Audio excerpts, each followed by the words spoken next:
fun, isn't it? Kind of fun. I don't know if I like being up here, though. My feet don't touch the ground quite so.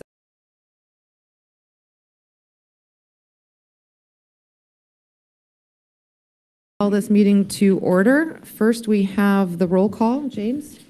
Good morning. We'll do a quick roll call. Please let us know if you are in attendance.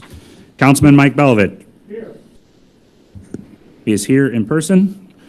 Councilwoman Mandy Campbell.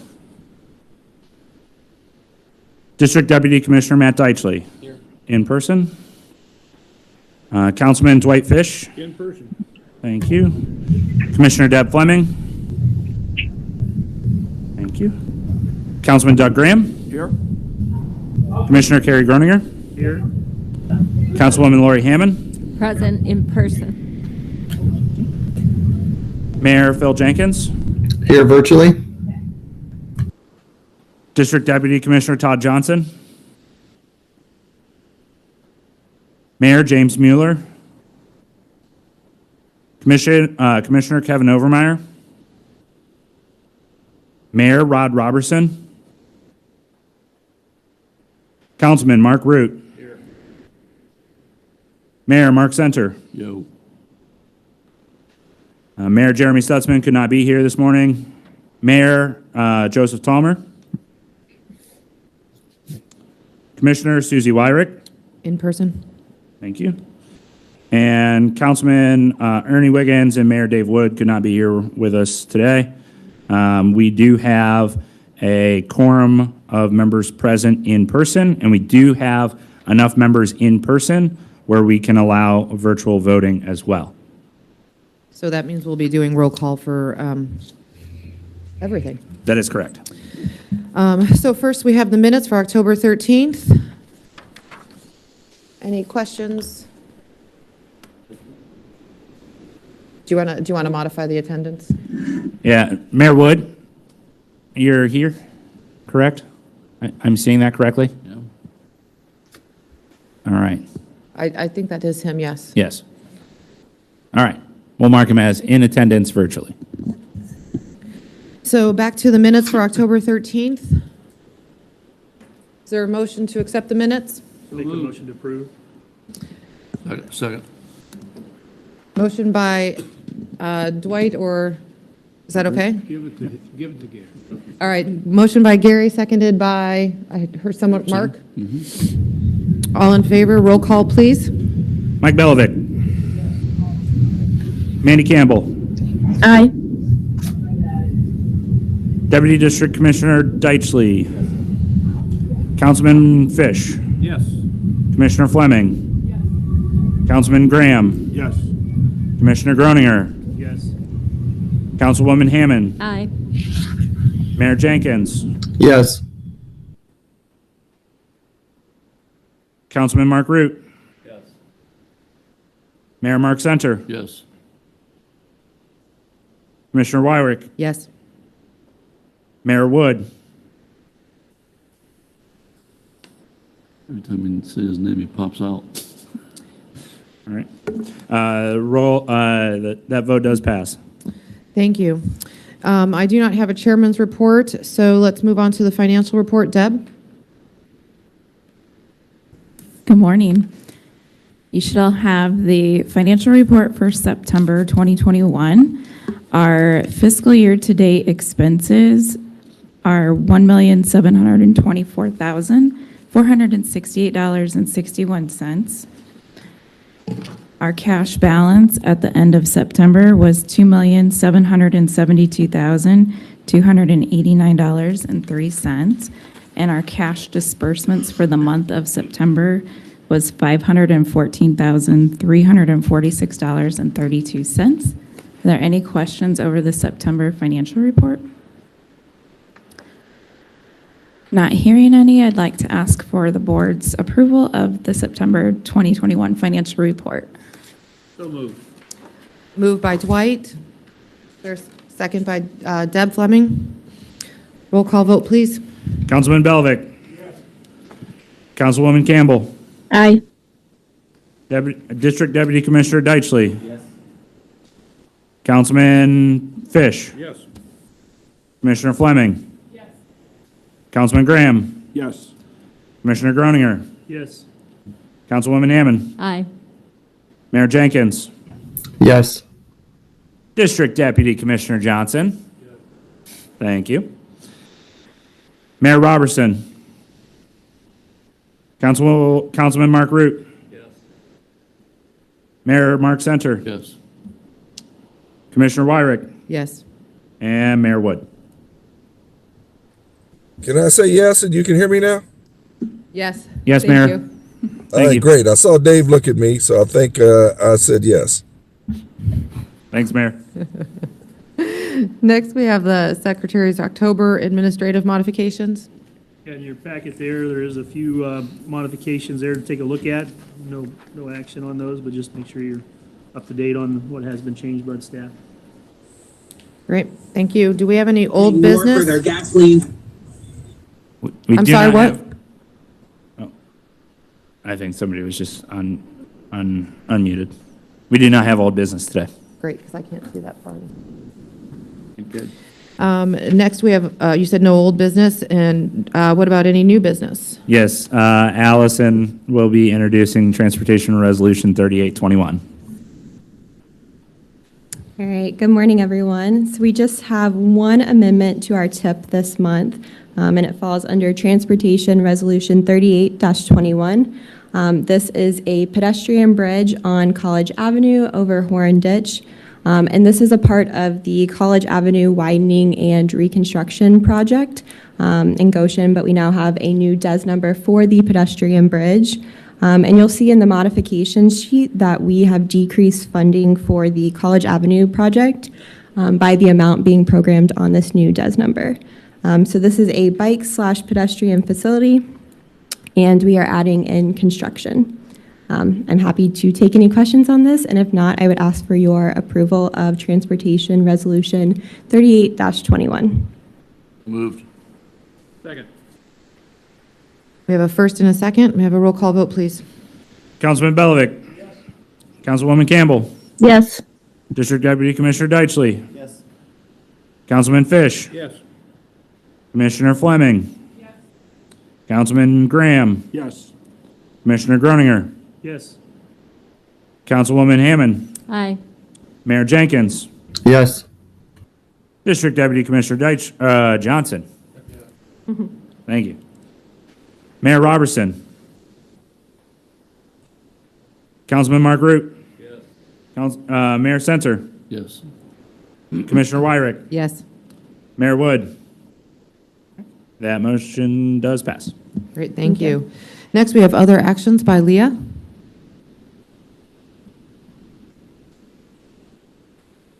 Good morning, Leah Thill, Environmental Planner with MACOG. I am bringing to you Resolution 39-21, which is a resolution in support of continuing the regional brownfields funding model and endorsing a brownfields community-wide assessment, grant application to the U.S. Environmental Protection Agency.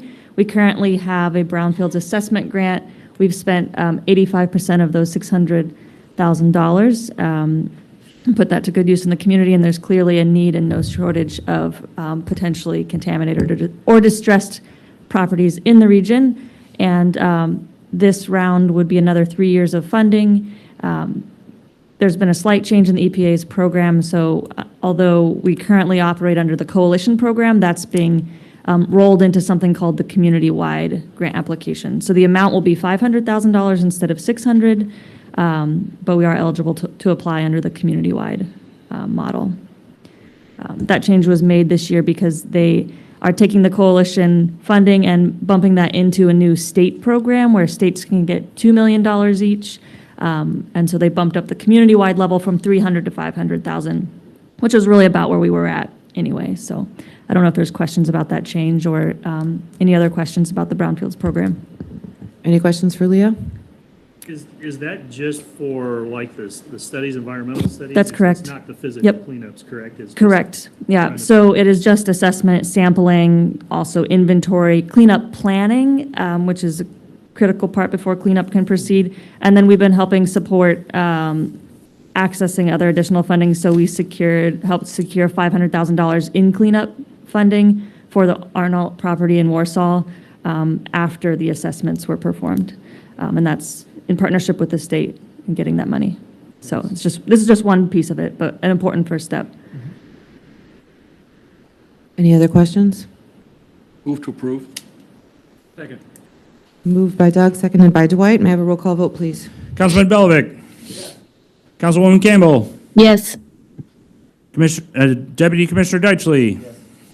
Councilman Fish. Yes. Commissioner Fleming. Councilman Graham. Yes.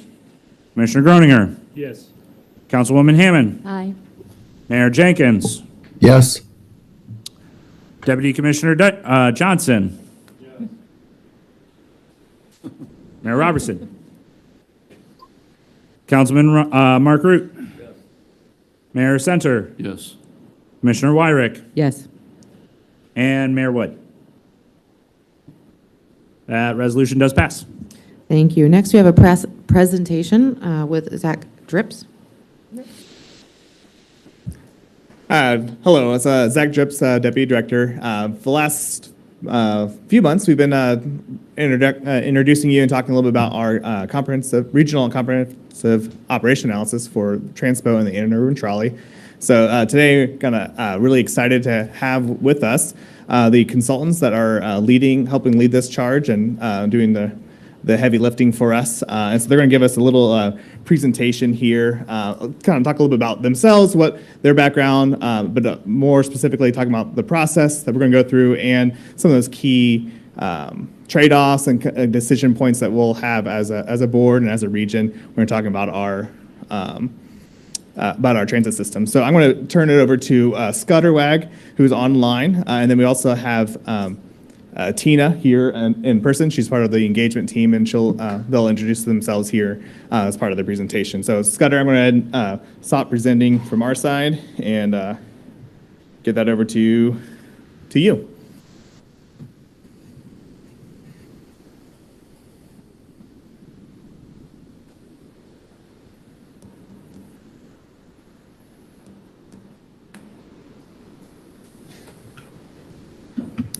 I think you're still on mute if you are there. Yes, my apologies. I was on mute. Can you all see my screen now? Yes, we can. Thank you. Okay. All right. Good morning, board members. Everyone, it's a pleasure to be speaking with you today. We're very excited to be giving you a kickoff briefing to just introduce you to the structure of this project, the agenda for our presentation discussion with you today is who are we working on this study? How will this COA process work? What are some of the key issues we're going to explore? And what's the timeline of the study? So first of all, you may have seen on the title slide, we are calling this the Connect transit plan for the region. That is the branding and naming we'll be using throughout the process, and that this Connect is a transit study for the region that will result in a 10-year plan for the future of transit. The focus is on the existing interurban trolley and transpo service areas of St. Joseph and Elkhart counties. But we will be considering a range of transit service options for more rural portions of the region, including areas within those counties that aren't served today, as well as looking at the effectiveness and efficiency of the existing fixed route network and options for improvement within the existing service areas. That's the overall purpose and intention of this study. MACOG and Transpo will obviously be deeply involved. You as a board making key policy decisions, MACOG staff and Transpo staff and the Transpo board being involved deeply as well. Our consultant team I will be the leader, the project manager from the consultant side.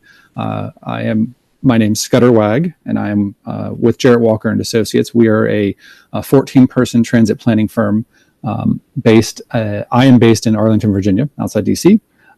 Including a staff of 4 here, and the rest of our staff are based in Portland, Oregon. Key staff involved in the process will include Jarrett Walker, our president founder, Michelle Poirot, who is deeply involved in our work in Indianapolis, Chris Wynn, you will hear from, who's been deeply involved in our work in Cleveland and Madison, and supported by all of our technical staff, but particularly Anna Fiegel and Alvaro from the technical side. And the engagement side, we're pleased to have a team led by Tina Rongers out of Valparaiso. She'll talk a little more about herself and the rest of the team in just a moment. Who we are at Jarrett Walker and Associates. Our mission in helping communities is to foster clear conversations about transit leading to confident decisions. We evaluate existing networks. We advise on network changes, including whole network redesigns. Perhaps most famously, our work in Houston, where they completely changed the entire network in 2015 and saw a significant ridership increase from that. But most importantly, we want to embed the process of thinking about transit in and raise up that conversation about value choices that are inherent in the process of thinking about what you want to do with transit. We have a great track record of success in places, in projects that I've led, for example, in Alexandria and Richmond, Virginia, and projects that our firm has led in Cleveland and Indianapolis, among many other. We have worked across the country and across the world. The places highlighted in red are places where there's been an implemented bus network redesign from our work, including just down the road for you all in Indianapolis, just across the border in Ohio, a couple of studies in Columbus and Cleveland. And in green are places that are awaiting implementation. So we've worked quite extensively with communities large and small across the country, from places as small as Salem or Fresno and Chattanooga to quite large like Miami and Houston. What's involved in this process is this isn't really a great opportunity to explore not just how your system operates, but why you provide the service that you do, and what is and having a conversation with the public, with stakeholders, about the priorities and the values and the trade-offs that are inherent in some key choices, and giving you all the planning and policy tools long-term to deal with ongoing changes or changes in your environment or changes in your community's goals and values, because that may change what you do over the 10-year period of implementing this plan. And so this process, we have our scope and our process is structured in a 3-round or 3-phase approach. We have kicked off with staff at the end of August to analyze the existing system, to look at demands and needs for transit in the region and assess the effectiveness and the efficiency of the existing network. That will all culminate in a report in January that we call the Choices Report. And that will highlight all of that analysis, but it will also raise some key value questions I'll talk about in a minute. And that will kick off the beginning of the first round of engagement, where we ask the community, here is the state of your region, your city, your community, in terms of needs and demands and the service you have. And here are some key value questions about how you can prioritize your investments in transit. Given this, what do you think the priorities should be for transit in your region? From that, we will then take that input and develop concepts, which I'll talk about a little more in a moment. Those concepts will be fleshed out and show people what a significant change might mean. And we will take those back out to the public in a second round of engagement, asking, here are a real drawing of what different priorities might mean based on what you told us in phase 1. Which of these do you prefer? And then based on that feedback, we will develop a draft plan and a draft recommended network, and come back to the public and say, is this right? Did we hear you correctly? Are there things that we need to adjust? And that will then lead to a revised final plan. This structure of this work on the technical side leading to key value and priority questions to the public is a process that we've used in many other communities quite successfully. But it also rests on a thorough engagement process with stakeholders, with the public, and with you all as board members. And to talk a little more about our team and the folks who will be leading that more on the ground, Tina Rongers is here to talk a little more about that engagement team. Thank you, Scudder, and good morning to the board. It's a pleasure to be here, and on behalf of the engagement team, we're very excited to be serving as your team on the ground to help with making connections, creating the spark between the technical work of the project around those 3 milestones that Scudder just talked about, the choices report, the concept report, and the draft plan. So we want to help spark connections around that, but continue the community conversation with key stakeholders and members of vulnerable communities traditionally not deeply engaged in transit processes in the past. So to do that, we've put together a team of experienced regional planners as well as local talent experts as well. And so I am Tina Rogers. I'm president of Karner Blue. It's a sustainable development consultancy. I'm based in Northwest Indiana, and I've done a lot of work doing economic development analysis and work around airport, commuter rail, and regional bus transportation services, mainly for the Northwest Indiana Regional Development Authority, as well as for the NERC COG organization. We have partnered locally with Paula Sowers, some of whom you may know her. She is president and owner of Visions GPS Branding. She is a great ambassador to your region, so I just want to acknowledge up front how well she is connecting us with trusted community leaders and communities of color. And most recently, she's been appointed president of the Latin American Chamber of Commerce, so we are fortunate to have her friendship and relationship to guide us in this community work. Secondly, we are partnering with Hubert Morgan, somebody that I've worked with through NERC for several years around bus transit. And Hubert Morgan is a long-range transportation planner and civic engagement expert who's worked extensively in the Chicago, Northwest Indiana, and to an extent Southeast Wisconsin for FTA projects, again, helping with outreach into historically underrepresented communities. And through Hubert, we are bringing on, and Dr. Harris is able to join us today, so he is on the line, and you'll hear from him in a moment. But Dr. Harris is an urban planning and public policy professor, and if he were introducing himself, he would let you know he's a recovering lawyer. So he brings with us and to the community expertise in community building, especially within communities of color, but overall policy systems change work. So how do we do that to help uplift communities through traditional planning processes like this?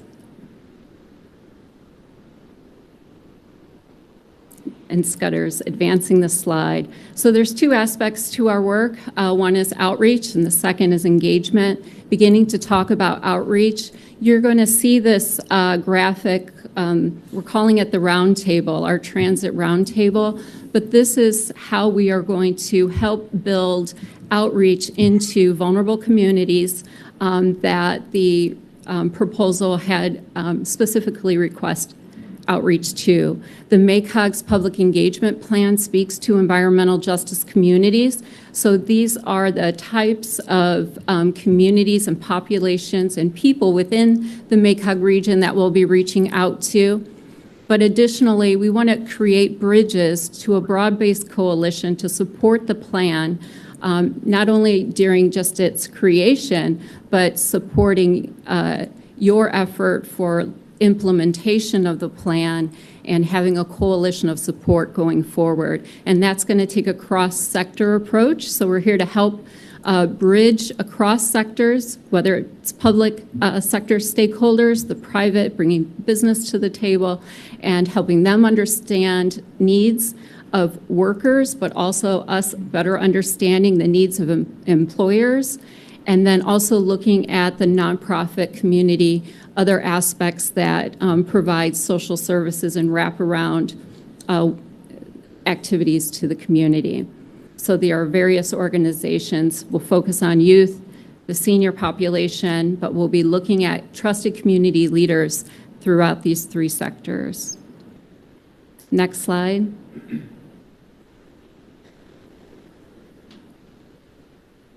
Could we go back just a moment? Thank you. Okay. We can go forward. I just wanted to check something.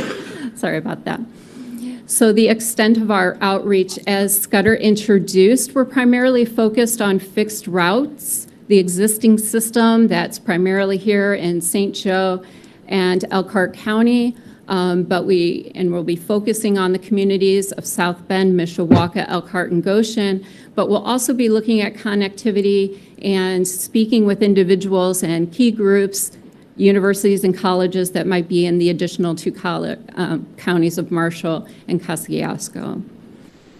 So this is our geography will be focused on the service area of Transpo and the interurban trolley. Next slide.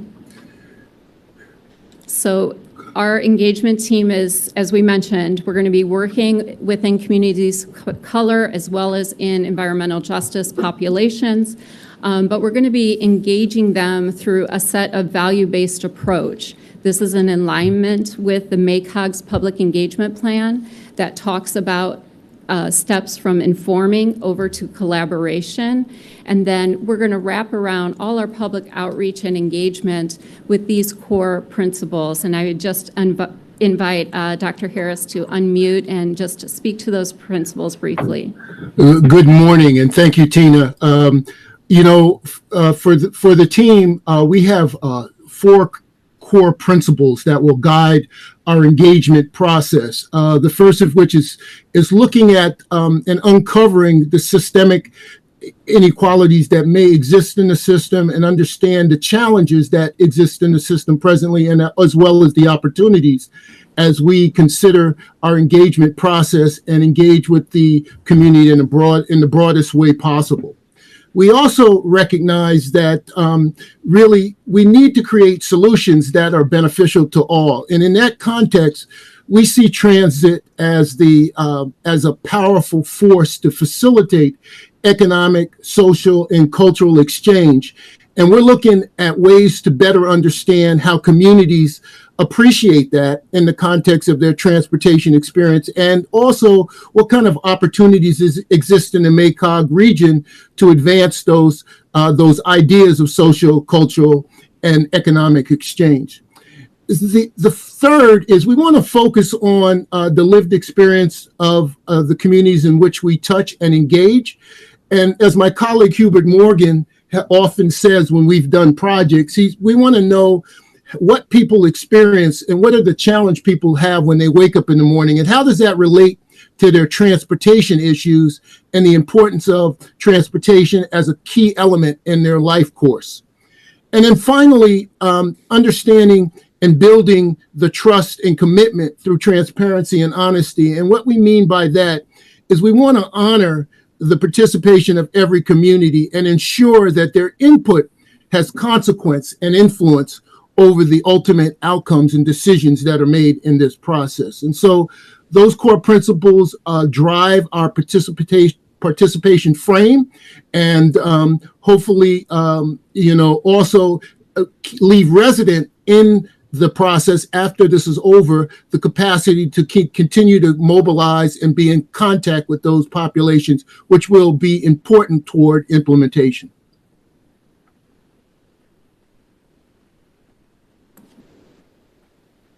Thank you, Kirk. Everyone can hear me again? Good. So that's a bit about the process and the engagement approach. I want to next introduce you to some key ways that we will talk about transit.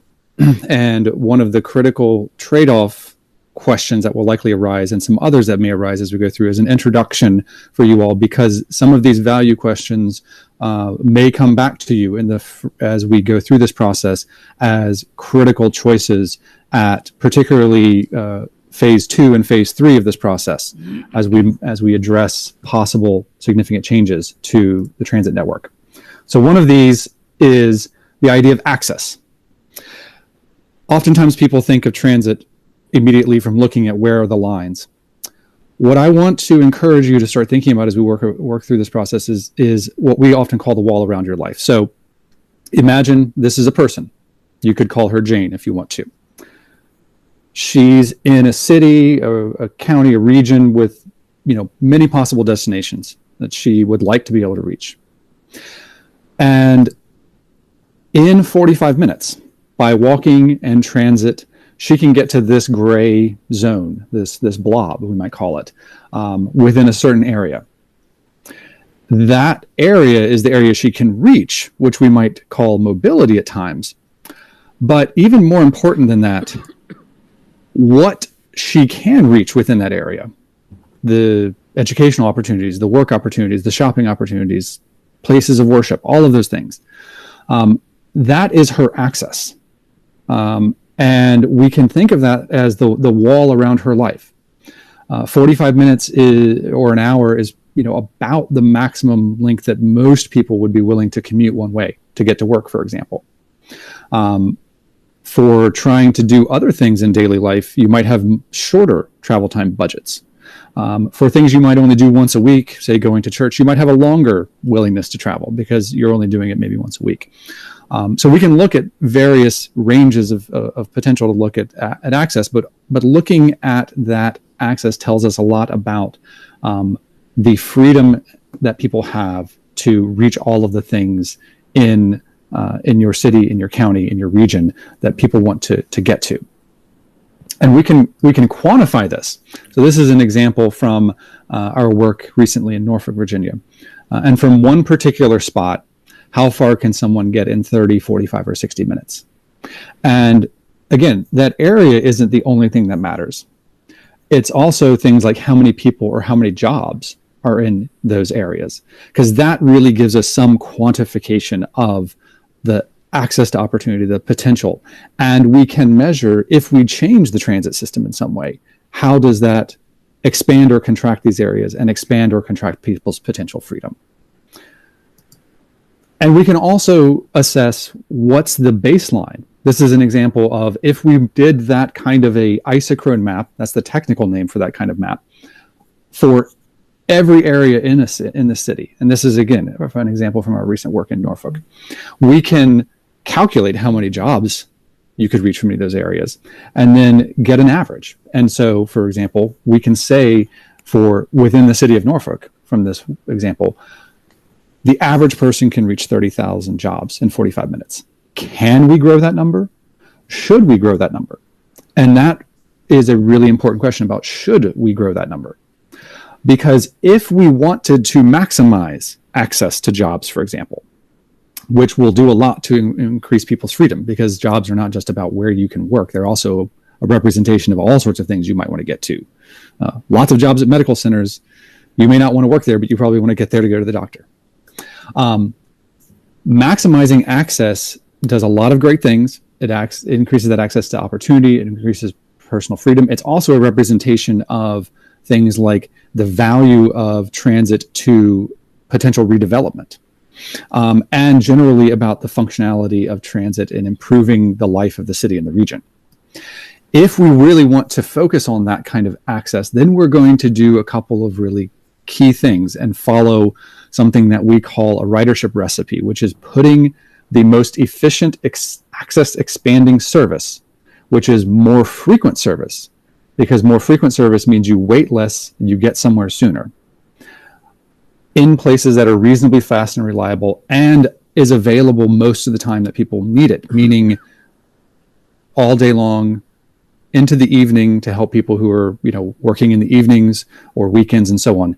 And then, most importantly, those things are relatively expensive when we're talking about how much we're spending on transit.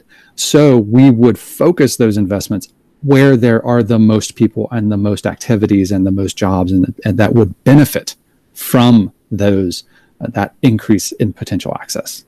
And that means we end up focusing on places with higher density, because 2 buses spent on the same route in this upper example where you have twice as many people and jobs means you're serving a lot more people and a lot more potential increase in access for twice as many people as you would spinning those 2 buses down here in this lower example.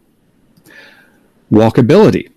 Places that are very walkable in this upper example in a well-connected street grid from a bus stop you can reach most of that quarter-mile flying distance circle along that street grid, as opposed to a disconnected street network that's more suburban. The walking distance is that you can actually walk in a quarter mile is much smaller than that quarter-mile flying circle because of that disconnected street grid. There's also the question of the safety of crossing the street, the availability of sidewalks, which sometimes is a more qualitative assessment, but is still very important for people to actually be able to use transit. And for useful transit service to be useful for actually getting to places once you get off the bus. And then linearity, being able to run in reasonably straight lines is faster, more direct, and makes people feel like they're getting somewhere in a reasonable investment of their time, as opposed to if you have major destinations that are a half a mile or more off the main road, and you have to send your buses back into a half a mile deep parking lot, or back into a cul-de-sac to reach a major apartment complex, for example. That takes more time, which costs more money for you to run the transit, but also makes people feel like they're going out of the way. So these factors, when you think about this, raise a significant value choice then of, if we're trying to maximize access, which is also the thing that maximizes ridership, that means we would focus service in denser places, more walkable places, and perhaps not put service in less dense, less walkable places. And that basically raises that value choice of, is this really what you want to do? Because different goals for transit lead to different designs of service. So if you imagine that you are the transit board for this small city, and there's 18 buses, and all of these dots are people and jobs, and all of these roads are roads that you can run transit on, how would you want us as your transit planners to design a transit network for you? If you said, I really like that access maximizing thing you were just talking about with more frequent service, I'd say, okay, that's maximizing access, it's maximizing ridership, and I would put 9 buses each on these 2 main routes on the 2 main roads. That's near 70% of people and 70% of jobs, and most importantly, because there's a lot of buses on each route, there's a bus coming maybe every 10 minutes. And it's really easy to get from down here at the south end of the main street and then transfer to another bus that's going east-west and get where you're going quickly. Because you have a short wait when you're waiting for the first bus, you have a short wait when you're transferring, you get there soon. But you're not serving everyone. And Mrs. Jones here in the southeast corner of town may say, this isn't fair. I pay taxes too, I deserve something. And you all may say, well, okay, you know what? We really need to make sure everyone has something. Everyone who pays some taxes deserves, to get something. And I would say, okay, that's a different goal. And if that is the primary goal we want to go after, then we would be maximizing coverage of service. And with 18 buses, I can design a system that has 9 routes. And so most of these routes only have 1 or 2 buses on them. And because they only have 1 or 2 buses running on each of them, you have service on these routes coming once an hour. So Mrs. Jones, down here in the corner, she has a bus stop. She has coverage, but it's a very long wait for service. It's a long wait to transfer. And so most people don't find the service particularly useful because they're not going to get somewhere in a reasonable amount of time because of all of that additional waiting. But we have met that priority goal of covering people and providing that lifeline service that you said you wanted. The reality is that these goals both matter. Almost everyone wants us to actually maximize both of them. We hear from the community quite often that we want both of these things. The challenge, of course, is that $1 that we're spending on maximizing frequency is $1 we're not spending maximizing coverage, and vice versa. So if you ask us to design a route that's trying to maximize both at the same time, it's sort of like you're in the back of a taxi and I'm driving, and you're telling me to go left and right at the same time. It's not physically possible. Ridership goals tend to align with those things of maximizing access on average for most people, reducing subsidy per passenger, supporting dense and walkable places, reducing vehicle miles traveled and emissions. as opposed to coverage goals, which tend to maximize some service near everyone, some minimum level of basic access to as many places as possible, and service in every town or political district that may be paying in or represented in some way.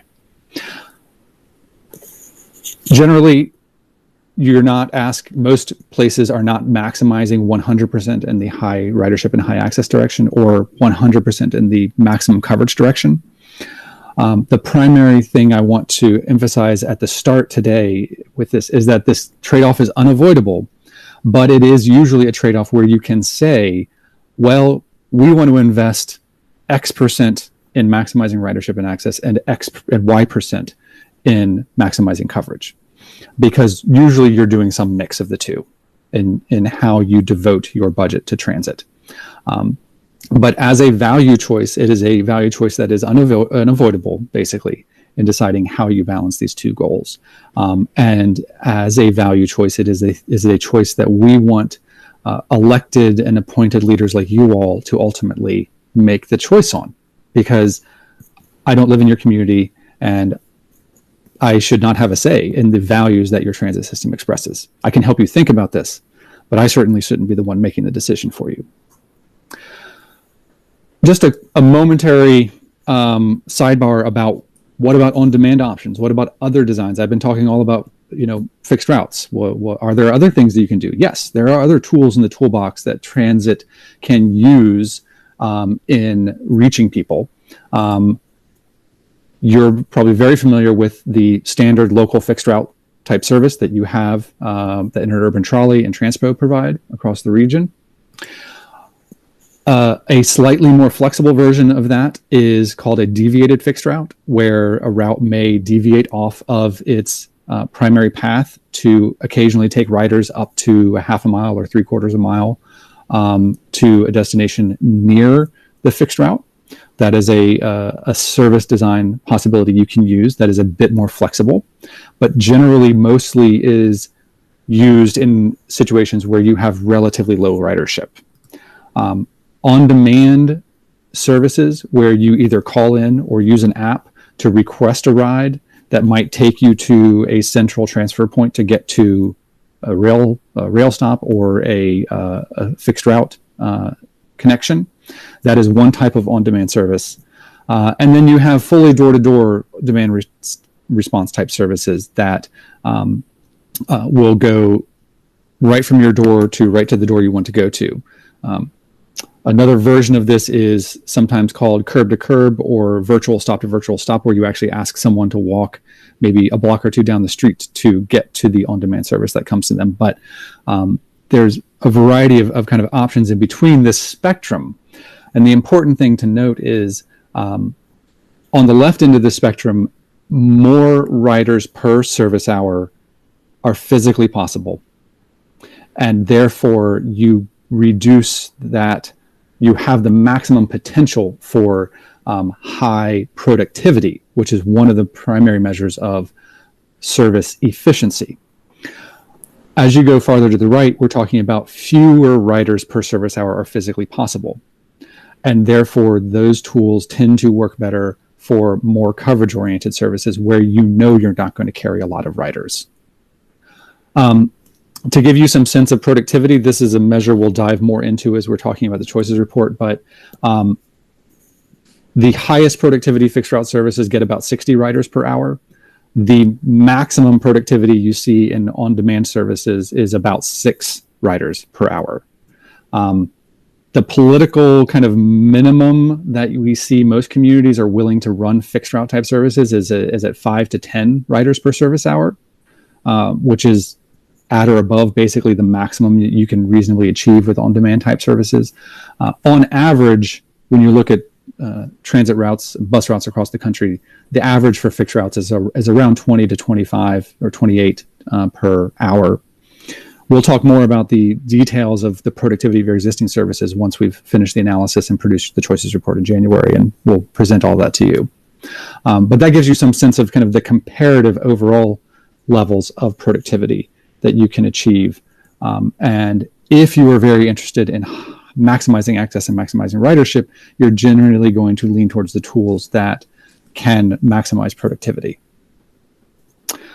And what is it possible? How can you get more riders per service hour? Basically asking people to walk, asking people to travel to different times. So with on-demand services, you might sometimes ask someone to wait a little longer or take a slight deviation to pick up someone along their way, or limiting the options at the end of the trip, such as a connection to a transit station. And when you're working in, say, paratransit, which is a fully on-demand model, requiring reservations ahead of time. All of those things basically ask people to accept a bit more rigidity, because the responsiveness to individual desires effectively trades off against that maximum riders per service hour and productivity that you can achieve. And that's a really important thing to think about as we're exploring the potential for what you can do with on-demand type tools, and that we will explore in more detail as we're going through this process. So lastly, I just want to highlight, we'll talk more about your existing system in the choices phase. After the choices phase, we will come back in the concepts phase and we will show you different maps of what a network could look like in your community. So this example is from our work in Richmond, where we, on the left, had a high ridership, more frequent services in red, compared to less frequent 30 and 60-minute services in blue and green, versus a more coverage-oriented network like on the right, where you had fewer frequent services and more infrequent services, 60 minutes or 30 minutes, but you had more coverage. And this will help everyone see what would this, taking this abstract example and putting it on the geography and the reality of your community will be at the key question that we ask at that concepts phase. And the ultimate question will be not, do you want to pick A or B, but where are you on the spectrum between these possibilities? So that would be a key framework for how we ask that question in the concepts phase. So lastly, I have focused a lot on this ridership versus coverage policy question. It is a key value and policy question that we see in almost every community we work in. It is not the only value question that we may work with you to resolve. Another likely value question to talk through is, what do we mean by equitable distribution of service? How do we measure that? Who are the people we are thinking about in terms of equity of distribution? And then other questions that arise are things like, should we emphasize shorter walks or shorter waits? That's a concrete way to experience the ridership and coverage trade-off. Should we prioritize one-seat rides with longer waits versus faster trips that might require a transfer? And then a big question that may arise here is your investment level in transit sufficient to meet your broader community goals for what you're trying to achieve in terms of transportation, community development, economic development, and so on. And then there's sometimes a question of your emphasis on peak service versus all day and all week and evening and weekend services. That may arise as well as we're exploring these questions. So last thing I just want to mention is I talked a little bit about the timeline at the beginning. This is the overall timeline for the whole study. As I said, we're assessing the existing system now. We're working on getting the website with the branding all set up, and that will be launched soon. The really significant first phase of public engagement, though, will begin in January when we produce that choices report and ask the questions about what should our priorities be. We will then develop concepts in March and April of next year and bring those back to the public in May and June in that second phase, beginning in the early summer, late spring. And then after we get that feedback, we will develop the draft plan in late summer, July and August, and come back to the public with, here's a draft plan. Is this the right plan in September and October of next year, and use that feedback to finalize the plan and work with you on the final adoption by the end of next year. So with that, I sincerely appreciate your time and attention, and we're happy to take questions. Thanks. Thanks, Scudder.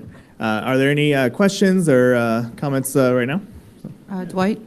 So, James, if you Dwight, can you talk in the microphone so a little easier for everyone here? Thanks. Can you hear me a little better? Yeah. Yes. So, James, tell us how this eclectic mix came together, because were quite varied. It looks like they've got good qualification, but how did we become partners with them? Sure.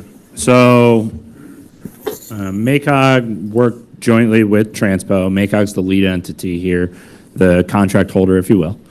But what we did is we had a request for proposals, which is a competitive process where we put out kind of our specifications of what we were looking for. We advertised that nationally, locally as well. We had a whole host of national firms that specialize in public transit planning that had responded to the RFP, as well as then their kind of sub-consultants. We, through our scoring metric, whittled that down to, I believe, was it 3 or 4 firms in this case? Jeremiah's telling me 4, thank you. To 4 firms. We held interviews with them, and then based on those interviews and their previous scores, selected a firm to move forward with. That's a pretty standard process for what we do for hiring any consultings and contracting work, but that was the process that we went with here. So can I co-op most of their time for Elkhart? We will make sure that their time is dedicated in Elkhart, as well as Goshen, Mishawaka, and South Bend. Say, this is Mayor Rod. Hey, Mayor. Hey, guys. Listen to the presentation with bated breath. I mean, obviously, the impact in Elkhart, as the White just indicated, is something that we want to ensure that we lean forward and engage with. I had a couple of questions as I was jotting down notes. I was really interested in the value-based approach. Didn't really get the second solutions-oriented platform on the 4, I guess, pillars around the value-based approach. I heard systematic challenges in the community, experiences around transportation, trust and commitment to transport. But I didn't really get the solution, the second, the second bullet point there. And if you give me that one, that's great. I got other questions. Yeah, I'd be happy to do that, Mayor. And that second bullet is to create solutions that benefit all. And when we're engaging with the community, knowing that the economic, social, and cultural exchanges that are facilitated by transportation are so important, recognizing that that transportation is just not for certain groups of individuals. We've done some preliminary investigation around how transportation is perceived in the region, and there's this perception that transportation is narrowly identified for particular populations, and we believe that that's narrowing of the understanding of who transportation serves and what transportation can do for the region in terms of the economic, social, and cultural exchanges needs to be broadened and understood, because it also will facilitate better support and also more resources, not only public support generally, but more resources for transportation as a public good. So that is what that second bullet is focused on. Thank you. And it began, excuse me, I began to broaden my thinking around the resources that we are currently investing in neighborhoods in Elkhart. And it's an asset-based approach. I'm sure you've been, I guess, introduced to asset-based. I teach it, Mayor. Okay, great. So you know exactly what I'm speaking of. And so what we're doing is looking at and funding a relationship around neighborhood hubs in areas that could be challenged relative to transportation. Right. And so we're already convening groups to speak about the assets inside of their communities as stakeholders, which this conversation or the engagement piece of it would dovetail pretty nicely into.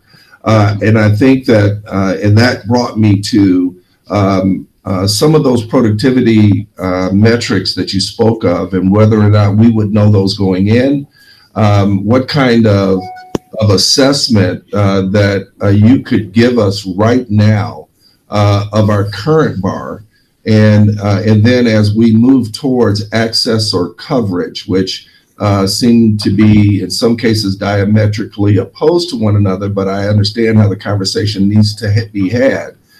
But with respect to it, how do we really want our community to address these issues probably should be layered into some of the discussions that we're currently having. And I just want to make sure that we have our resources available as we go through that timeline that you mentioned. And I think I saw the concept pieces where you wanted engagement to be somewhere around spring of 2022. And I guess my ask is twofold. As we reach that that place where we decide access or coverage, and primarily Goshen may be a little bit different than Elkhart, but in some cases we have an industry that has driven a lot of our transport routes, and so we have been functional. I think when we started the process, and I was on council for many years, we were driving our routes towards where people worked.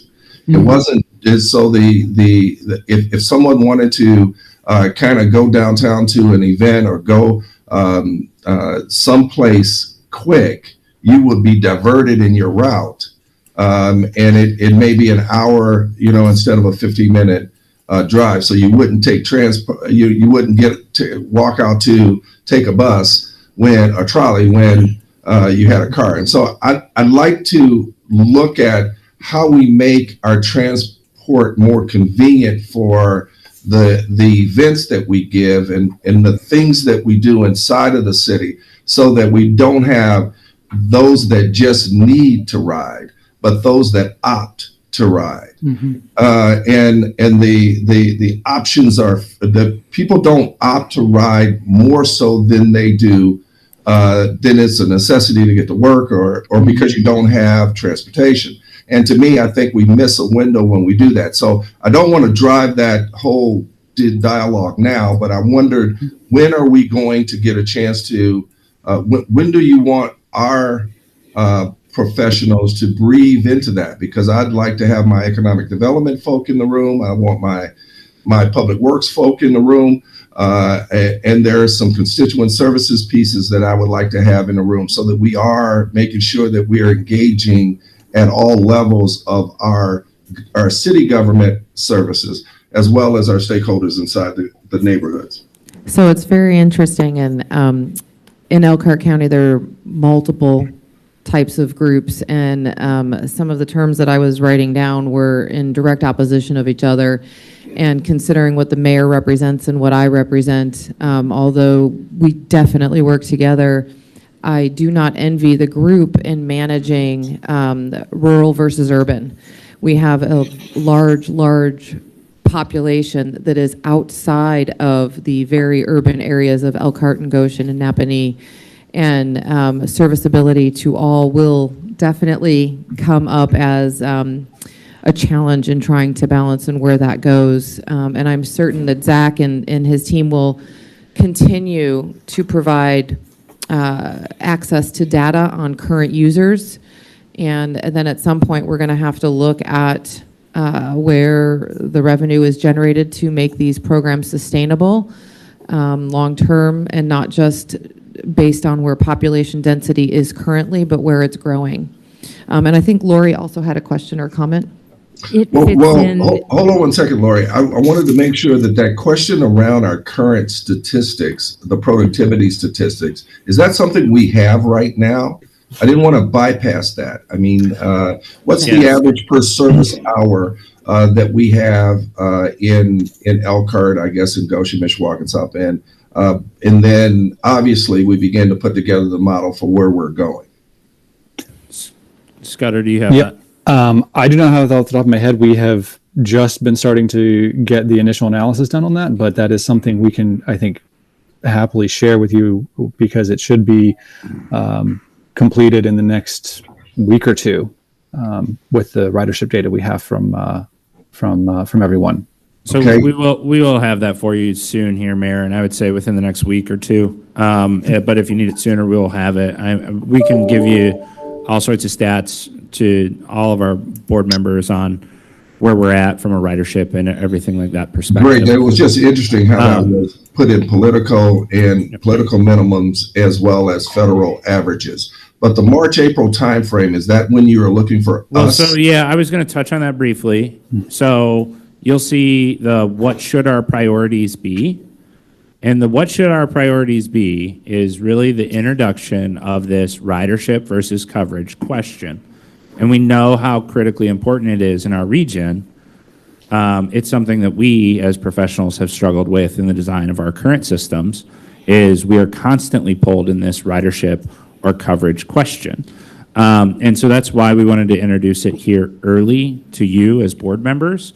But that is going to really be the start of engagement, is around that kind of high-level conversation around coverage and ridership. So that'll actually start to happen January, February timeframe.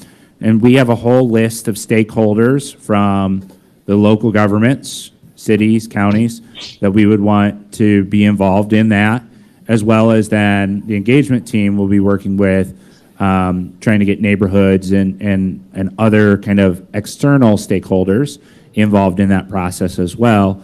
And then really the March, April is the development concepts, which would be kind of more focused on what the network actually might look like based on that ridership or coverage question. So, you know, say hypothetically after we have a high-level discussion around ridership and coverage, we come to a conclusion of 50-50 or 60-40 or 70-30 around those elements, then there would be development concepts drawn up to show, well, what does that actually look like when now you have to draw a transit line on a map, and who's not going to have coverage or who's going to have slow coverage, or those kind of elements based on those concepts, to then get to those next questions of, is it right? And throughout this whole thread, January, February, March, April, May, June, there would be opportunities for engagement from the public at large, as well as then our kind of internal stakeholders, you know, the city staffs, the economic development folks, all of those kind of key stakeholder folks. So, yep. And just to make sure Lori gets her chance, I'm sorry. Thank you. I'm just wondering about engagement with the councils within the cities. This is a frequent conversation that we have with our constituents, and I'm just wondering when we get blended into the public engagement pieces.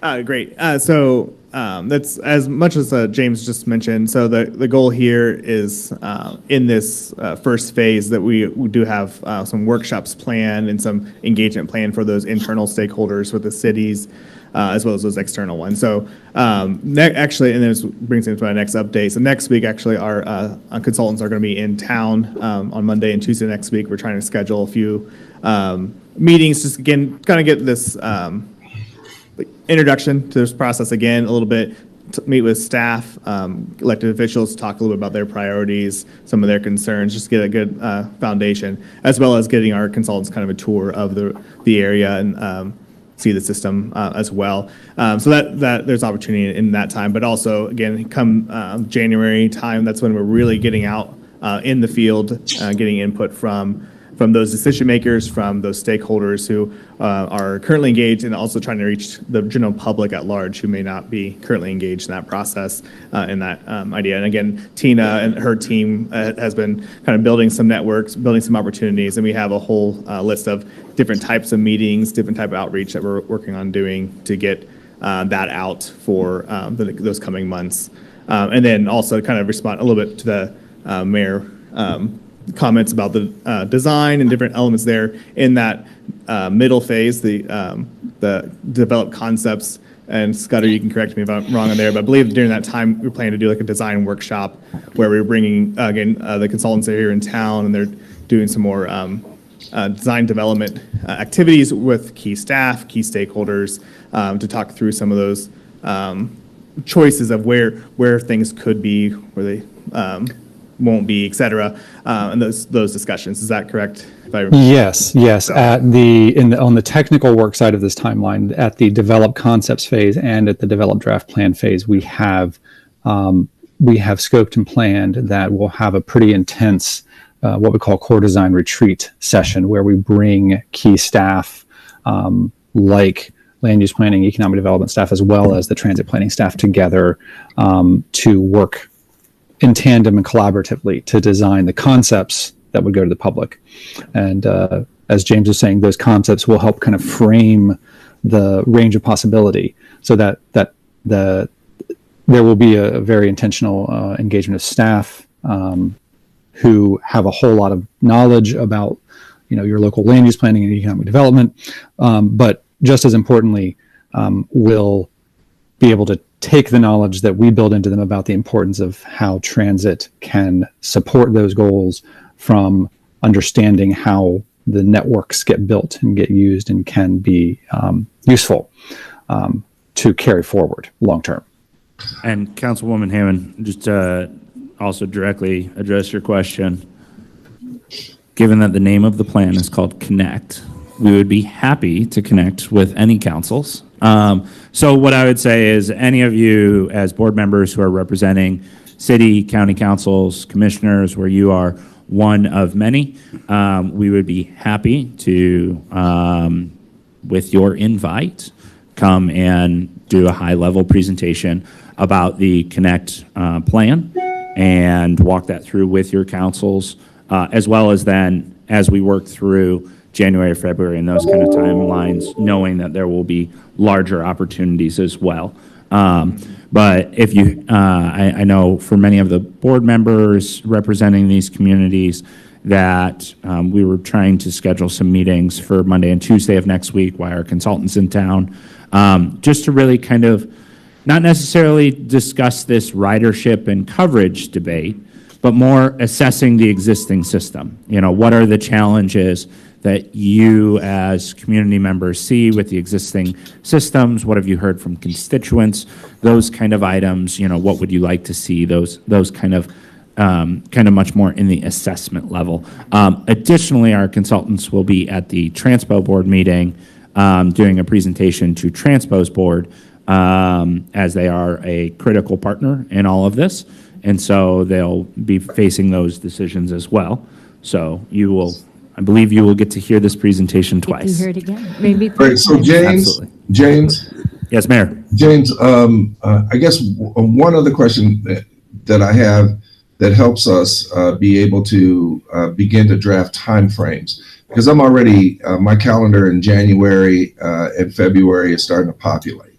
I understand. And obviously, because people feel as though the holidays, it's a blur, and we obviously are right upon the first one of the season. So I guess what I'm trying to ask, if we can be as intentional as possible about getting the right people in the room in order to have these broader discussions around access and coverage, and be able to kind of develop the scope of how we can work together to get there, because Susie's question is well founded relative to the urban versus rural areas and how joined or disjointed we can be in order to kind of satisfy all of the population. And I do respect the challenge, but we have to have some tough discussions. And sometimes the county and Goshen, for that matter, and Elkhart need to be in the same room. And there are other times in which my council need a download as well. And I guess I want to make sure I manage that process moving forward so I can get people in the right room as quickly so that we can be as efficient as possible. And there's, just so we know, so we can keep this discussion moving, we're losing a few board members. I have another comment from Doug. Yeah, I just want to make sure that, this is, that the consultants know this is not, obviously, this is not a static environment, but what comes to mind here is, at least in Elkhart County, we have a couple projects underway. They're going to be large employers. So we ought to look beyond the horizon of this to what's coming and make sure that the economic development groups are all well represented, because what may look like our transportation needs are today could change pretty dramatically over beyond the scope of this project. I mean, there's one, for example, that people are aware of in the northeast part of or northern part of Elkhart County that's going to be a huge employer. We ought to make sure that that's captured in this study as well, because that will come online after the study is complete, but it certainly is going to be well underway, and we want to make sure the economic development people are part of this process. And it's an area that is currently not served by public transit. Right. That area. So no, absolutely. I think those are, these kind of studies in the public transit realm really come up only once every 10 years or so. Right, I just didn't want to miss that. So it is definitely not only an assessment of existing, but future-based conditions as well. Well, but especially when some are future, but some are beyond imminent future, future. they're eminent Yeah. future. Absolutely. So, This was a great discussion, and I'm sure there'll be many other discussions moving forward, plenty of opportunity for public comment. Moving on, Zach, would you like to introduce somebody? Yes, sorry, I would. Sorry, we can say it. I'll handle the introduction while you handle the That'd be PowerPoint great. presentation. Thank you. So while you get that started, we want to introduce a new staff member to you today, Amber Werner. Amber is our AmeriCorps Program Director. She has just been brought on board, so I'll let Amber introduce herself. That's kind of my line, but my name's Amber Werner. I joined the team to secure funding for an AmeriCorps program that will serve all 4 counties in our region. Thank you. Great, thank you. That was very quick. Welcome.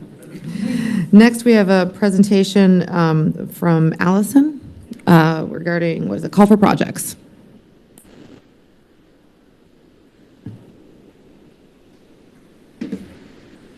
Okay, just wanted to make everyone aware that NDOT has started accepting applications for their roll call for projects. This opened November 1st and it closes December 3rd. Again, this is for projects going to construction in fiscal year 27, and it does require a 20% match.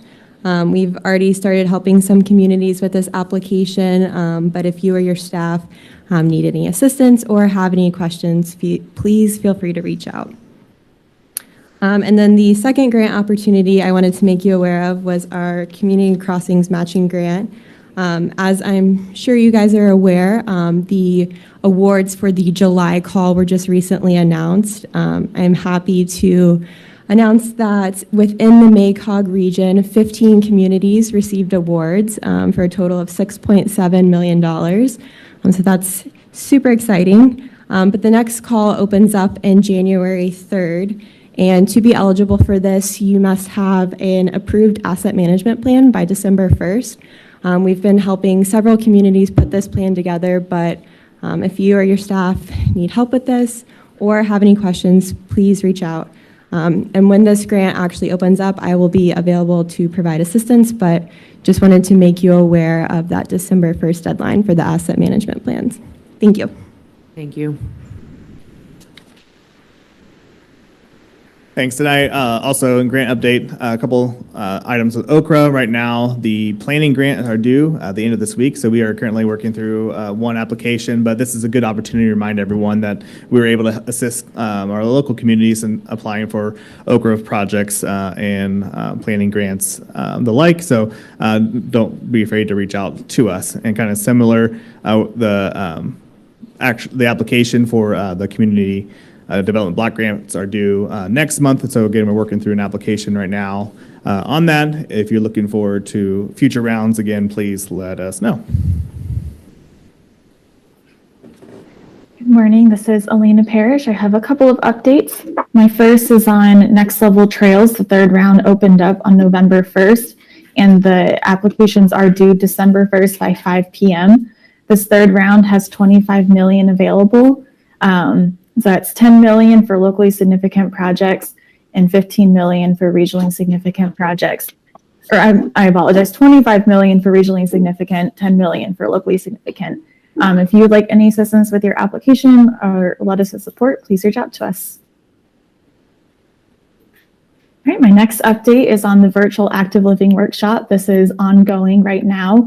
Our community teams just completed their second module yesterday. And I think so far we're learning a lot, especially about how policies, programs, and projects can make big impacts on walking and biking.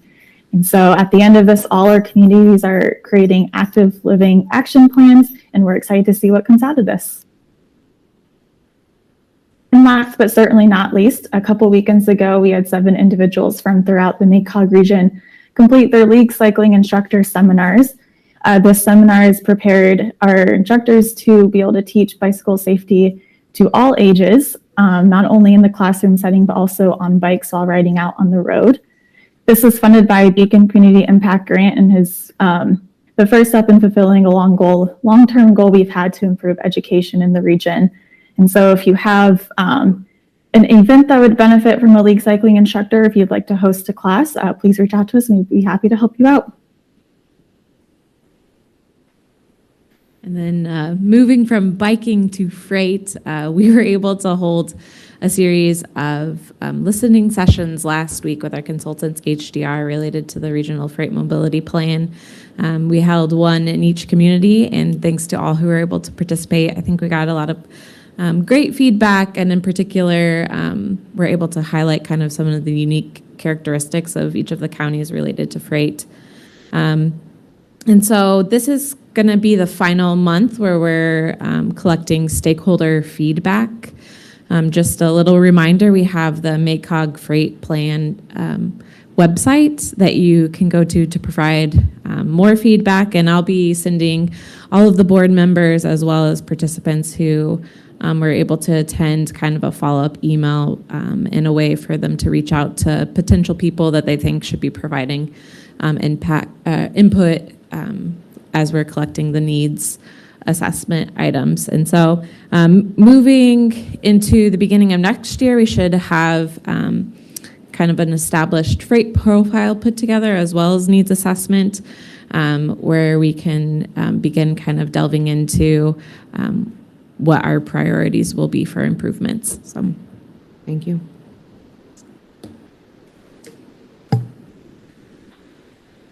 All right, the last update is on the Disaster Recovery and Economic Resiliency Plan. Again, we've given this update over the last several months. We are in the final portions of that plan. It will be out for public comment here in the next couple weeks for 30 days, and then be brought to the board. Looks like in the January meeting. So again, you'll see us release that information out online. Again, just as a refresher, this plan was in direct response to looking at the coronavirus pandemic and kind of our economic response to that, but looking at ways to kind of build a more resilient economy going forward. So it took a deep dive into potential impacts that we saw, as well as strategies coming out of that we as a region, in our economic partners together can kind of take to go forward. So you'll be seeing more on that. If you have any specific questions, feel free to reach out to me. All right, thank you. Since there are no more presentations from staff, privilege of the floor, Matt. Yeah, just briefly, I wanted to introduce everybody to Kevin Sears, our director for INDOT. So for those of you who worked with Courtney Biersch before, she left a few months ago. He is replacing that position now. So anybody who needs to work through INDOT across the state, obviously Adam, the communication team, and myself, and Todd and his team are always available as well. But it's just another piece of the puzzle to help make sure the local communities are working out well. So I wanted to introduce him. If you have any questions, obviously feel free to introduce yourself afterwards, or let me know and I'll get you his contact information. Great, thank you, Matt. Hey, Susie. Yes, sir. Hey, I was waiting to get through the updates, but I wanted to ask a question about the infrastructure bill and where we are on determining MACOG's involvement with it. So that's a great question. I can get everyone a pretty thorough debrief on the infrastructure bill, not right now, because I know we're tight on time, but I can send that out in an email. Apparently the president and Speaker Pelosi and those folks did not coordinate, and Transportation Secretary Pete did not coordinate with me on when they were going to pass that bill, as I have been on paternity leave for the last 2 weeks, as my 4th daughter was born on the 1st. So that's why you haven't gotten an email quicker on that. That's okay. We'll get a thorough debrief on what those programs are and really what that funding looks like. for the infrastructure bill that just passed pretty much right when my daughter was born. Congratulations. Congratulations. Yes. I had no public comment, correct? And so considering, I would entertain a motion to adjourn. So moved. Second. First and second, can I do an all in favor? Do you need? Yeah, another we vote? are at a point that we can do an all in favor. All in favor, aye. Any Aye. opposed? No opposed. This meeting's adjourned. Thank you, everyone.